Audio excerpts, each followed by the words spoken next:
You know, the AI revolution, it runs on power. A lot of power. And frankly, we're on the verge of running out.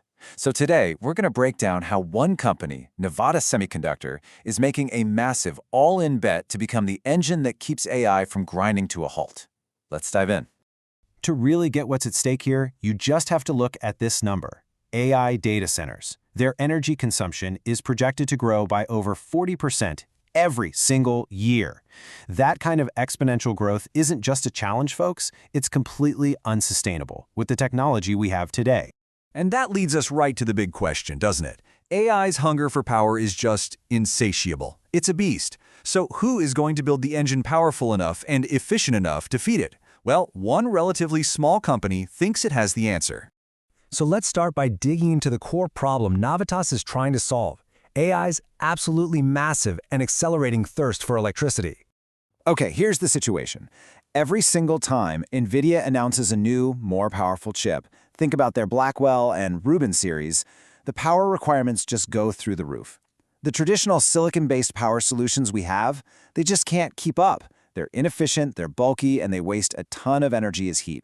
This is literally pushing data centers toward a full-blown energy crisis. But a crisis like this, it also creates a massive opportunity. And this brings us right to Navitas, a company that's in the middle of a very risky all-in pivot to try and capture it. Now, what's really interesting here is how this slide shows the company's complete transformation. The old Navitas was kind of stuck, you know? They were in that crowded, low-margin world of consumer electronics. We're talking phone chargers.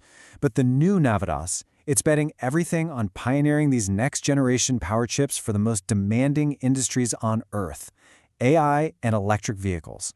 So what is this new technology anyway?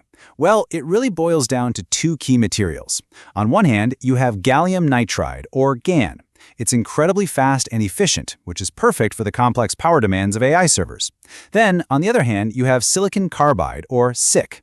This stuff can handle extremely high voltages, making it absolutely ideal for things like EV fast charging stations. The bottom line is, both are just vastly superior to old-school silicon. And this pivot, what they're calling Navitas 2.0, is a multi-year journey.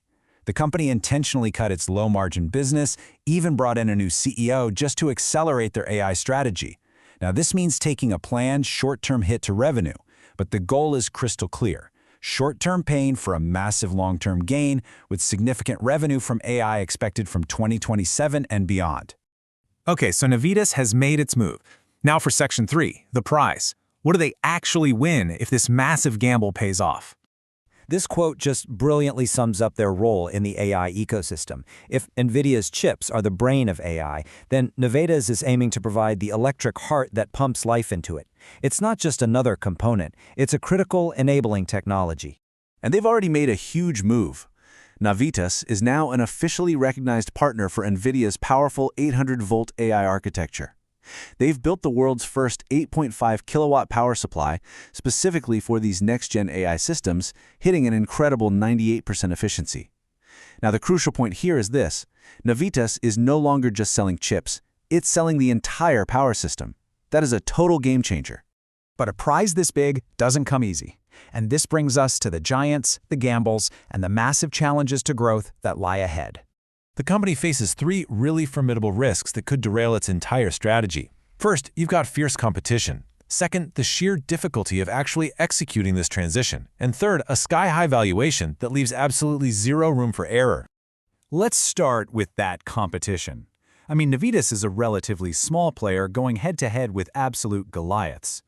We're talking giants like Infineon, STMicro, and onsemi. These companies have colossal R&D budgets and decades-long relationships with major customers. And believe me, they're all pouring billions into their own GaN and SiC technologies. This is a true David versus Goliath's battle. Then there's what you could call the execution gauntlet. Unlike selling a cheap phone charger, winning a contract for an AI data center involves a grueling certification process that can take 1, even 2 years. That's 2 years of burning cash and intense engineering effort before you see a single dollar of revenue, with no guarantee of a win at the end.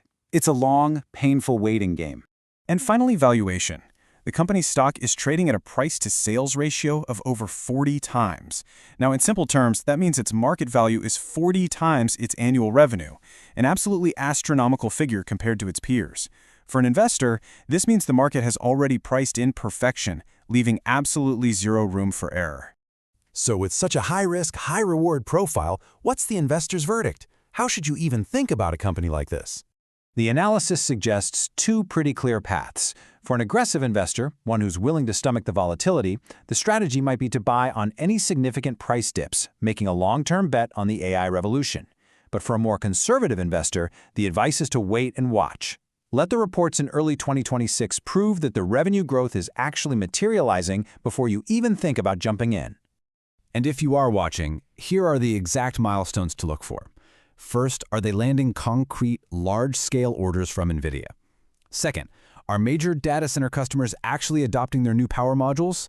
And third, are their gross margins climbing back toward that 40% plus target? These will be the real proof points of success.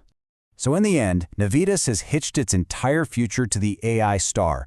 The question for all of us is this a ticket to the moon, or is it a ride that's about to burn up on re-entry? Only time and those 2026 milestones will tell. Thanks for joining us for this explainer.